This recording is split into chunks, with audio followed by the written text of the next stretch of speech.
All right. Merry Christmas to everyone. Thank you for joining us on this Christmas day. Darren Smith, along with Steve Walls, like to welcome you to the pregame cheat sheet. We're live from Arrowhead Stadium inside the press box where it's nice and warm, dry as well.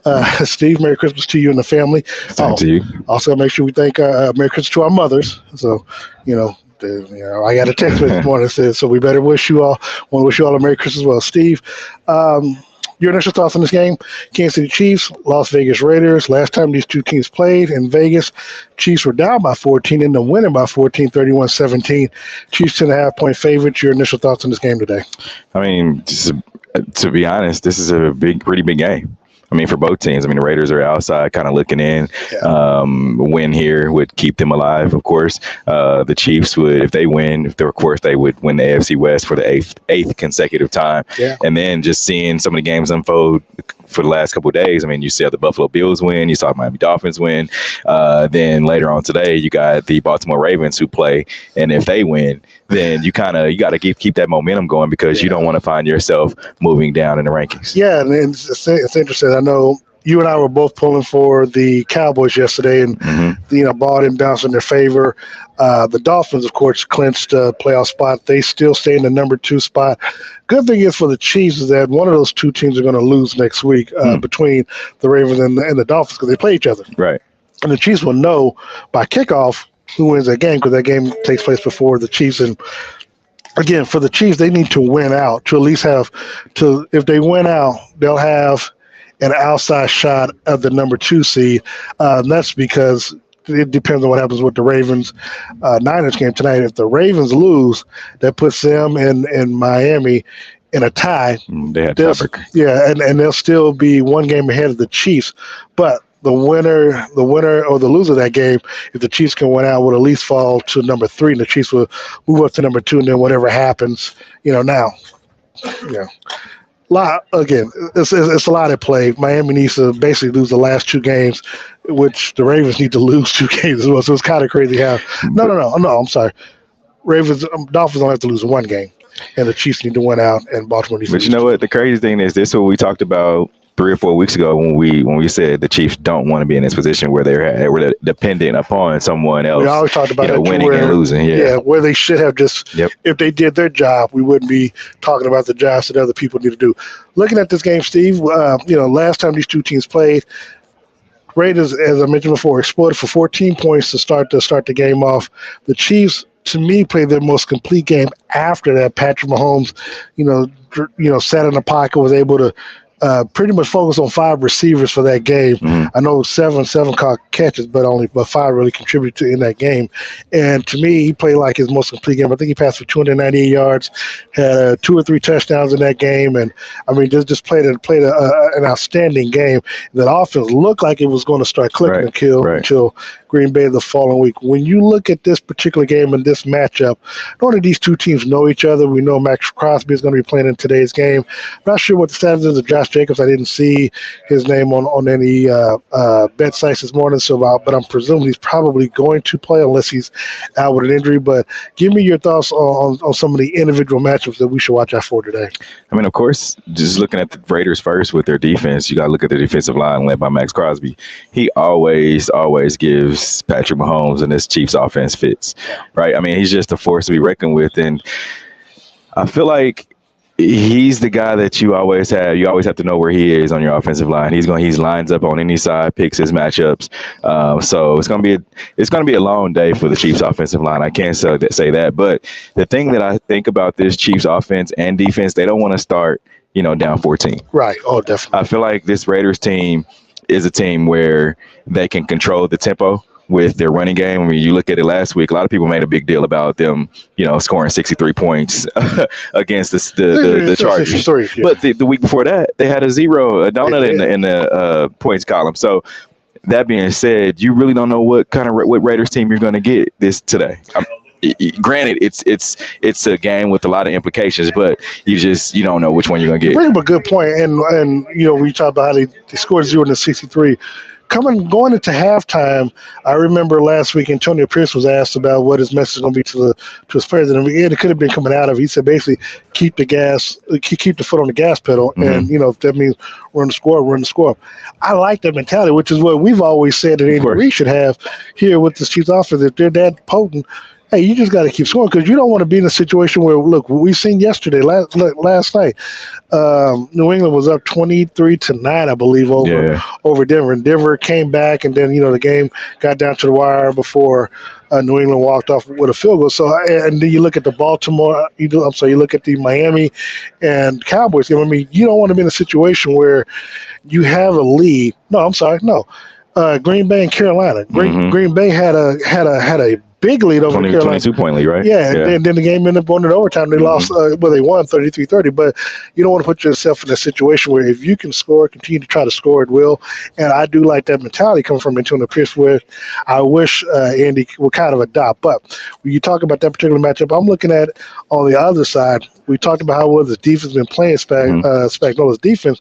I want to see if the G.E.H.A can have two games like he had against have a second game of the season like he had in the first game against Davante Adams. Now, granted, the first quarter, Davante Adams had 4 catches, I think 63 yards, but 60 yards. But then the remaining 3 quarters, you only had 1 catch for 13 yards. So I'm interested to see how they play, if they play any different being here. I know last year when the Raiders played here, Davante Adams had 3 catches, 126 yards, and 2 touchdowns. Yeah.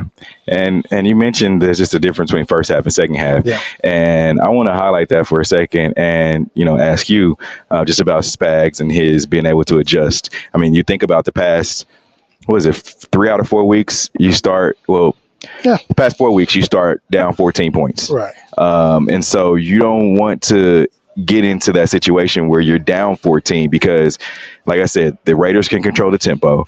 And this is a different Raiders team that we've seen early on in the season. Well, go back a few weeks, week 12. But do you feel like this Raiders team, can come in here and control that tempo today? I guess I want to ask you that. If the Chiefs' offense get off to a slow start, now you got to remember, 2 of the games that they got down 14-0 was because I think the other team had the ball first. Now, I remember the first Buffalo, when Buffalo went up 14-0, the Chiefs had the ball first. Patrick was home.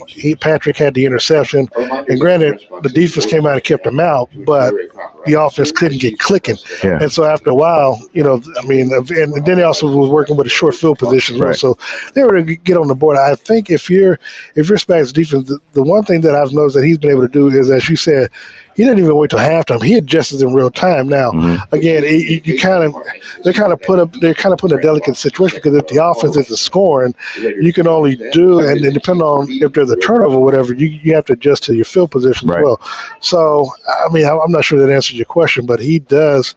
He has been able to adjust accordingly to the team. But again, I think it's going to be vitally important that the offense gets off to at least a quick start.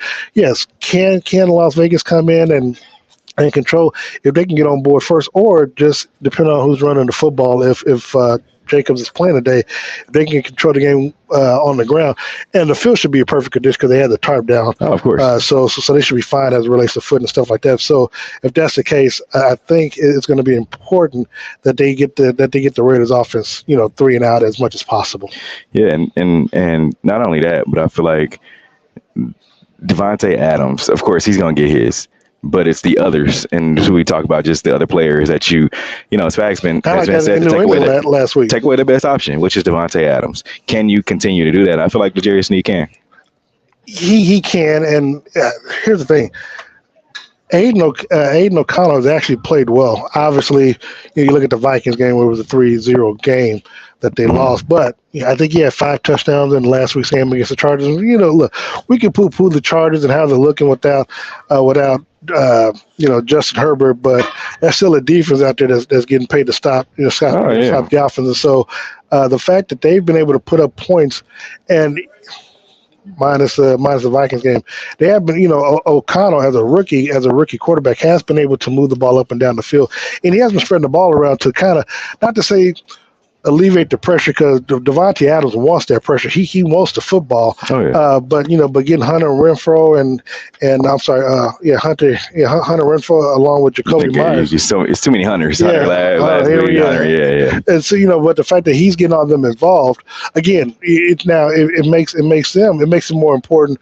How we always talk about our X factors. To me, it makes it more important for Chris Jones on our defensive line and George Karlaftis to get pressure onto Aiden O'Connell. Again, as a rookie quarterback, Spack should be able to draw some stuff that'll kind of get him confused and hopefully, force him into some rookie mistakes. I agree. And just hearing Chris Jones speak earlier this week, I had a chance to ask him about George Karlaftis. Last year, he had 6 sacks going at the end of the season. This year, he has 9 already. Yeah. And Chris said that he should have had 10.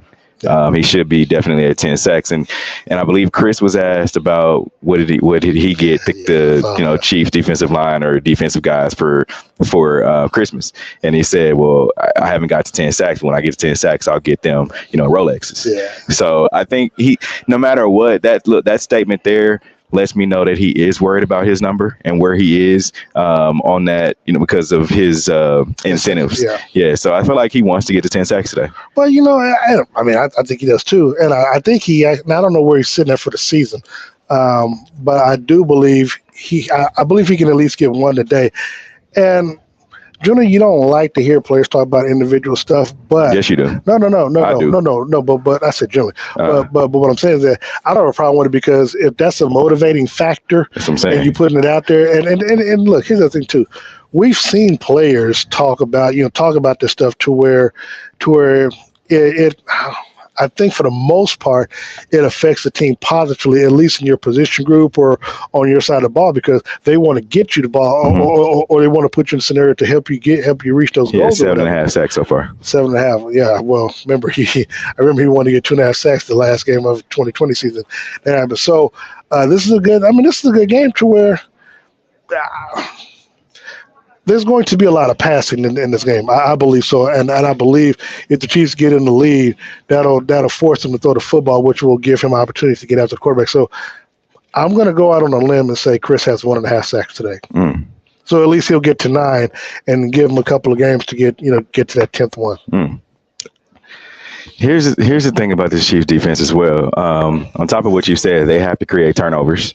Yeah, and they have to be able to come away with the football when they create those turnovers. So to get the offense points and to get the offense back the ball, because this Chiefs offense hasn't really had that many opportunities if you think about it.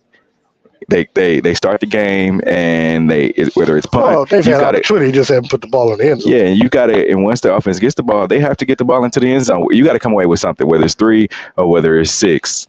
You have to make sure that you either score a touchdown or get a field goal. If you're in the red zone with this Chiefs team, you have to come away with a touchdown. But here's the thing: the red zone has been an issue for the past 3 seasons. Well, that's what I'm saying. Yeah. That's why you have to come away with a touchdown. Why do you feel that is? Because we see teams that are getting the red zone, and it's money. But here's the thing: because if you come away with only 3, the other team goes down and gets 7. Yeah. That puts you at a deficit already. Yeah. So and when you got Patrick Mahomes as your quarterback, you really don't have an excuse why you're not coming away with 7. Look, man, but the problem we're in the is, age of no excuses. The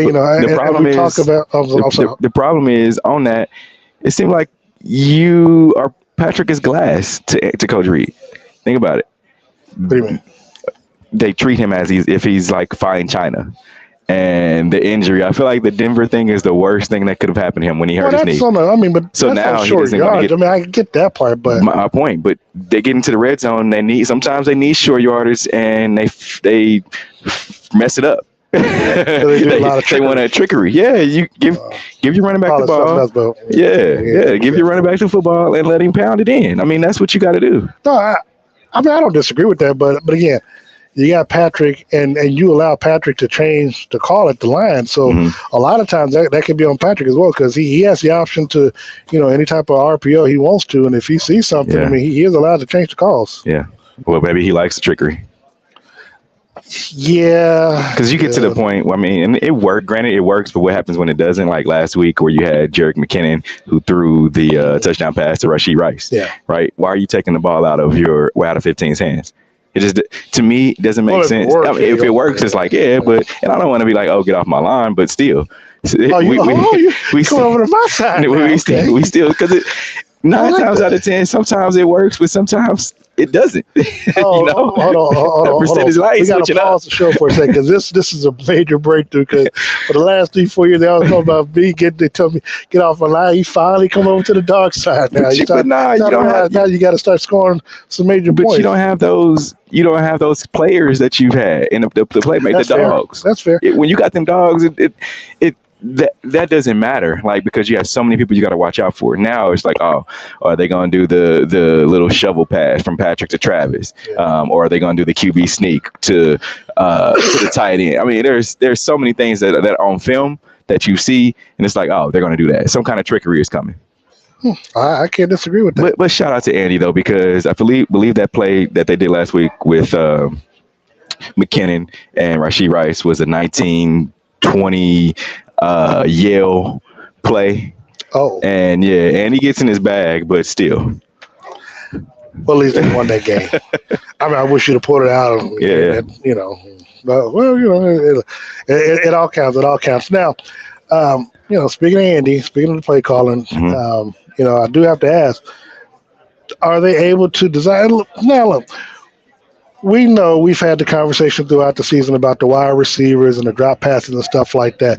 And we've even talked to Mahomes, whether the press, well, I guess most of the home time we talked to him, I guess he's in the presses. But when we talked to him, we asked him about his trust and trusting the receivers. Now, I get that, and it is what he says. But when I look at the stat sheet, it says something different. So, like, for example, I've asked him before about his connection with MVS. He says he's, the same page, blah, blah, blah, blah, blah. But then when I see him come out these games, he's got 1-2 targets, 1-2 receptions. It's kind of hard for me to say that you're trusting in some of these receivers when the targets and the attempts aren't there. Yeah, I mean, I agree. However, you just look at MVS stats the past. Let's go back to 2018. 38 receptions. Not that my guy had it ready. Yeah, 38 receptions, 581 yards, 2 touchdowns on the season. Go back to 2019, 26 receptions, 452 yards, 2 touchdowns on the season. Like, these are numbers. Hold on. But don't leave out context, though. Yeah. Who was the receiver on the opposite side? You got Devontae Adams, right? But we don't have a Devontae Adams on this team. But still, here's the thing. Hold on. Seriously. Pull up Devontae Adams' stats into those years, because those two that you talked about, the yards and the amount of completions. Now, if you pull up his stats, you'll see, like, he probably had 3 times as many. Listen to this. My point, though, Green Bay didn't have a Travis Kelce. I would consider Travis Kelce Devontae Adams. I would. So that would make Devontae Adams the Kelce number 1, and then MVS 2. That part I believe is true, but Aaron Rodgers also had Dobbs. I mean, he had 3 for the receivers too. So, if I remember correctly, he was not the number 2 receiver in Green Bay. Yeah. So again, either way, I get that, but I also want to be fair to MVS. Yeah. When we're talking about what his production stuff, because again, he wasn't the number 2. He might have been number 2 receiver thing maybe his last year there, but before then he wasn't. And Devontae Adams, because Devontae Adams, his numbers is what got Aaron Rodgers those MVPs. Oh, of course. So what I'm saying is that he comes here. He wasn't looked at to be the number 1 receiver last year, and granted, no one was. I guess it essentially fell on Travis Kelce, but because you had a Juju on the other side, and they were healthy and they were being productive, along with some of the other players. That's one thing. This year, though, I think even though the mindset was to try to move Kadarius Toney to the number 1 thing, you still looked at the salary of him being the most experienced veteran in the wide receiver room, that he would kind of take up the sword and be the number 1 receiver, even if he wasn't in what you're trying to say he's going to be the number 1 receiver. You still had that salary issue. And the thing is, for Chiefs or anyone else, you got to be able to justify it. And for me, it's hard because when we're in the locker room post game, whether win or lose, it's hard for me to go over and talk to him. And he's like the sixth highest paid player on the team, number one in the wide receiver room, but he's only got one catch because he only had one or two targets in the game. And now, and talking to him last week while we were in New England, he's the first to say that, look, man, obviously as a competitor, I want to get more targets, I want to get more catches, but we're winning, and this is the role that they want me to play. This is the role I'm going to have to play. But here's the thing, though. Even if it's the role that they want you to play, you still are far below your highest, your lowest receiving season, which was 2019. No, I get that, but again, a lot of that's still on Mahomes getting.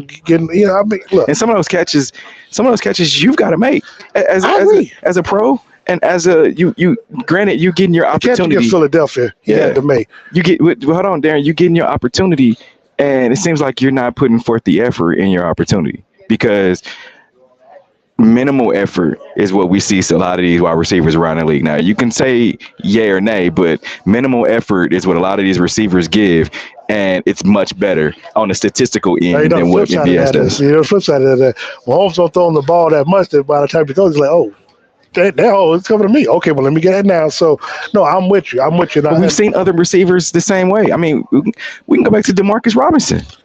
He wasn't the number one. He was the number one for one game. And he did well against Oakland. Any other time he would catch the football, he went in another direction. Wasn't the number one. McCole was not, at least for one game. Exactly. Juju wasn't the number one. Well, Juju was the number one wide receiver, but he wasn't the number one. He wasn't number one wide receiver that last season. It was him last season. Man, it was in the starting lineup. It was him. It was McCole, and it was MVS. I would say McCole would have been that. Just because of what he did the prior years. McCole would have been number one. McCole would have been number one as it relates to veteran, being longer than the playoff. But when it came to production, it was Juju. So who do we put the blame on? Is it MVS or is it Patrick? Since we're talking receivers, and we don't even have to look at MVS as just an individual, an outlier. Who do we put it on? I say it's a play caller. Because because at the end of the day, you still have to design the play or put some calls out to get to him. Because again. If we're going to lay blame, yes, I will lay more blame on MVS for not making set plays. But we have seen games. We saw just like we've seen each and every week. Patrick has thrown the ball into the ground, into the dirt from time to time, either behind the receivers. Now we look at the one with Kadarius Toney that you got all the hoopla last week. That was something he should have caught a stride and been able to. Most of the time, we have not seen Mahomes throw pass like that. They've been behind him where players to turn around, stop in their tracks and try to catch the ball, or he's well overthrown. I mean, it's not too many passes we've seen Mahomes throw where a receiver can catch the ball in traffic and keep off and running. So we saying he has to be perfect. Who? Patrick. For these receivers to catch the ball. I'm not saying it's be perfect. There's plenty of quarterbacks that are perfect. I'm not saying it's be perfect, but he's got to put it in the window to where my thing is put it where the receivers can catch it in stride. I mean we saw Joe Flacco yesterday, tight end throw to Njoku, your guy, the tight end for Cleveland. First of all, he was covered to a T, and if you remember the pass, he threw it over the receiver. It was a touchdown, and he caught it where only he could catch it. No, so I'm saying we've got a guy, two-time Super Bowl MVP, two-time league MVP. He's got to be a lot more deadly accurate with his passing as well. I feel like he's. If I give Patrick a grade on his, we saw last week Travis Kelce dropped that touchdown pass, but Travis Kelce had to jump damn near 13 feet in the air to try to catch it. But I mean that was the only place that he could put the ball. He could have put it 12 feet. If I could give Patrick a grade on just his accuracy this season, I would say B minus. I was gonna say B. I was just gonna say flat out B. I give him a B minus. I was gonna say B. Now, granted, like I said, you got a lot of guys around these. You're an NFL player, man. You're supposed to make catches that the normal. I couldn't go out there and make. I agree, but look, I'll put it like this: we saw and we've marveled how C.J. Stroud, before he got hurt, with players that we barely remember, Robert Woods being an exception, but Nico Collins, Tank Dell, he's throwing these cats open left and right and hitting them on dots. Because he doesn't know better. You don't know what you don't know. Well, hold on. He knows as a quarterback to throw the ball to the receiver and throw him open or put him in. And so, again, for me, I'm not asking too much for Pat to be accurate or a little bit more accurate. I'm not asking for too much for the receiver to catch the football if the ball is if it's in your radius. Okay, I agree. Radius. Now, let's look at the defense side of football. I know we spent a lot of time. And actually, before we go to we'll look at the offense, what do you expect from our offensive line? Because I know last week they kind of had a little bit more problems with the outside. Do want to get your thoughts on Wanye Morris, rookie on the left tackle side. I know Donovan Smith is out again with the neck injury, but Jawan Taylor, I think he's had a couple of those calls again on the right side. So give me your thoughts on the offensive line. I said they need to play a penalty-free ball game. I mean, you can't just look on the bookends. I mean, Creed's had some issues. Yeah. Trey Smith has. So you can't. Only one that hasn't been Tooney. Yeah, you can't just look on the bookends. You can look inside as well. So the offensive line as a whole they got to clean up some things. That Andy Reid talked about that weeks ago about them. We've got to clean up some stuff. Yes, you've been cleaning it up all year. So I just feel like saying it. Yeah. So I just feel like if you can play a mistake-free ball game, that's all you can ask for. And if you're singling out Wanye, I'm asking how you think he does. Yeah, just stepped up. Just singling him out, I would say he's done okay. I mean, he hasn't jumped off the page, which I mean, granted, you're looking like he has, but I think to me he hasn't really jumped off the page to me. No, I haven't looking. No, he's been solid, but he hasn't jumped off the page. I was looking at the fact that I don't think he's given up too many sacks, if at all. So I'm saying, compared to what we've seen and the fact that he's a rookie this late in the season, I thought he's been playing pretty well. I'm sorry, we saw rookies come in here and dominate, and from the offensive line part, looking at Creed, looking at Trey Smith, those guys. But they've still been dominant.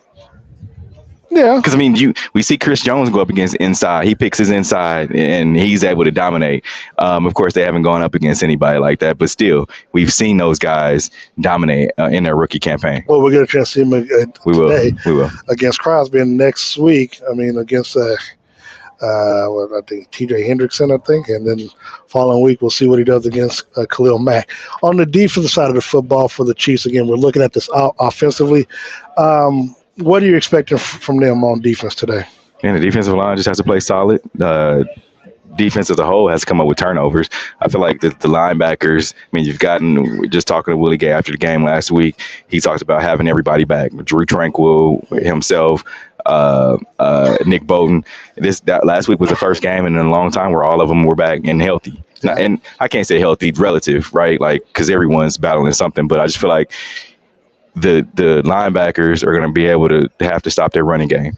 We see the Raiders week in and week out, at least the past couple of weeks, that they have gone to the running game and they've talked about it week in and week out. They're going to be committed to it. So it's tough for teams because we talk about the Chiefs all the time and their offense, like, they can't commit to the run.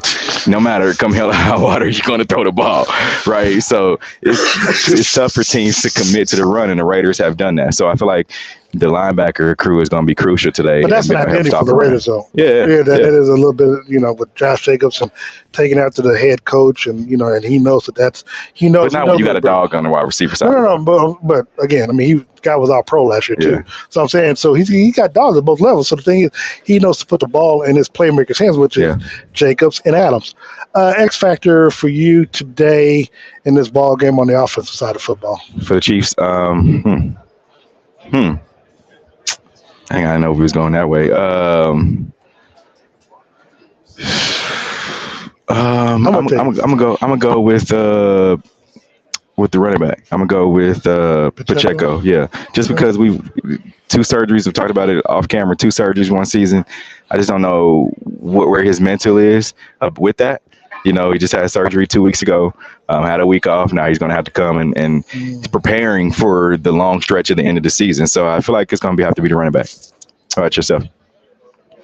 Honestly, we're going back to what I did last week. It's got to be Travis Kelce, man. Travis Kelce, we didn't talk about him. Huh? I said we didn't talk about him. Yeah, and the reason why I say him, he's been in a little funk lately.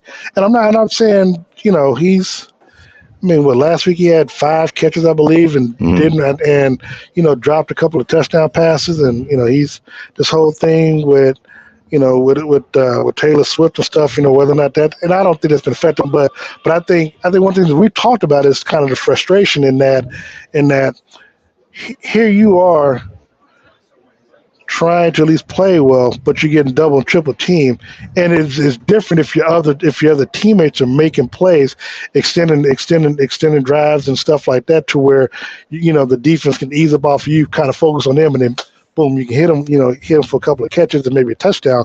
But because they haven't really stepped up outside of Rasheed Rice, it's been kind of hard for him to really get going.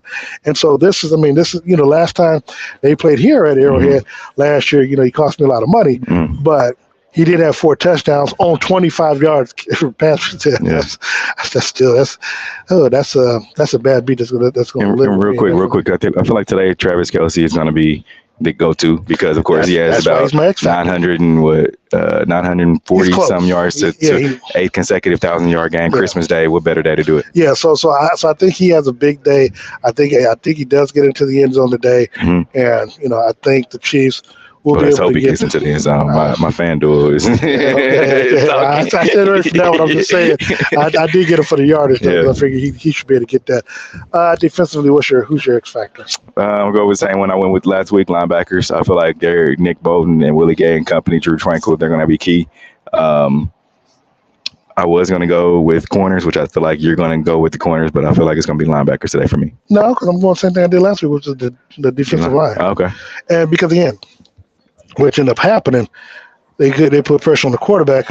Rookie quarterback they did last week, rookie quarterback this week. Yeah. I think you open it up for one of the D-backs to come blitz and get a sack like they did last week. Yeah. So that's where I'm going. I'm going with the defensive line again. Okay. Before we get out of here, Steve, I know G.E.H.A Barbecue is closed today, but they'll be back open tomorrow. We want to thank our sponsors. G.E.H.A Barbecue, of course, located 5 locations around the metro area. They have lowered their prices on the ribs this holiday season, along with big old turkey drum legs as well. So make sure you stop by to the sweet potato pie. Until 31st. You got until 31st. Go get one. Get it all. So, and next Sunday we'll be right back here, 2:25 for our pregame show, pregame cheat sheet, as we get you prepared for the Chiefs and the Bengals. That's going to be a national game on the CBS window late afternoon. Steve, we'll talk about who styled you today. My friends over at Dillard's on the Road, so make sure you go check them out. You still got some time to go get your New Year's Eve fit, get set. If you're going out, they're going to have some New Year's deals. Make sure you go check them out. Talk to my friends over at Dillard's on the Rosa. And I want to thank Todd's Clothiers and Taylor Suits. I got it right this week. Todd's Clothiers and Taylor Suits, located 2 locations, one on 21st and Broadway, the other inside the War Parkway Mall. I want to thank him, of course, for styling for the last 5 seasons. And, of course, we expect to do this all the way through the Super Bowl. So make sure you stop out there. Got the holiday specials going on as well. I'd like to remind you all, follow Steve and I on social media. You can follow Steve at Steve Walls KC. You can follow me at Darren Smith NFL on all the social media platforms. Post-game, we'll bring you interviews. We'll bring you the press conference with Andy Reid, Patrick Mahomes, and other players who stand out in today's game. And then we'll also bring you our post-game show. Weather permitting, we'll bring you our post-game show as well. But again, on behalf of Steve and the pregame cheat sheet, we'd like to wish you all a very Merry Christmas. And make sure you join us tomorrow. Correct, Steve? Tomorrow for Wednesday. Yeah, real quick, give my son Peyton a birthday shout out. He turns 12 tomorrow, so Peyton, happy birthday. Yes, we have a birthday party. Happy birthday, Pete Dove, little nephew. We'll enjoy your party tomorrow, and join us on Wednesday, 6:30, for the Red Hour. Myself, Steve Walls, DJ Q, and Sean Tyler, as we recap today's game, and we'll get you ready for next Sunday's national game against the Cincinnati Bengals right here at Arrowhead Stadium. So, Steve Walls, I'm Darren Smith. Thank you so very much. We are out of here. Merry Christmas. Football fans, you can't spell gate without Gates, and great tailgates start with Gates sauces and seasonings. Named synonymous with mouth-watering tailgates. When you make your list of tailgate essentials, add Gates sauces and seasonings to that list. Spice up your tailgate experience with that unmistakable great taste. Available in 4 tantalizing flavors. Classic, sweet and mild, mild and hot. Find it at your local grocer, and if you don't see it, ask for it. Visit GatesBarbecue.com to purchase any of the great sauces and seasonings.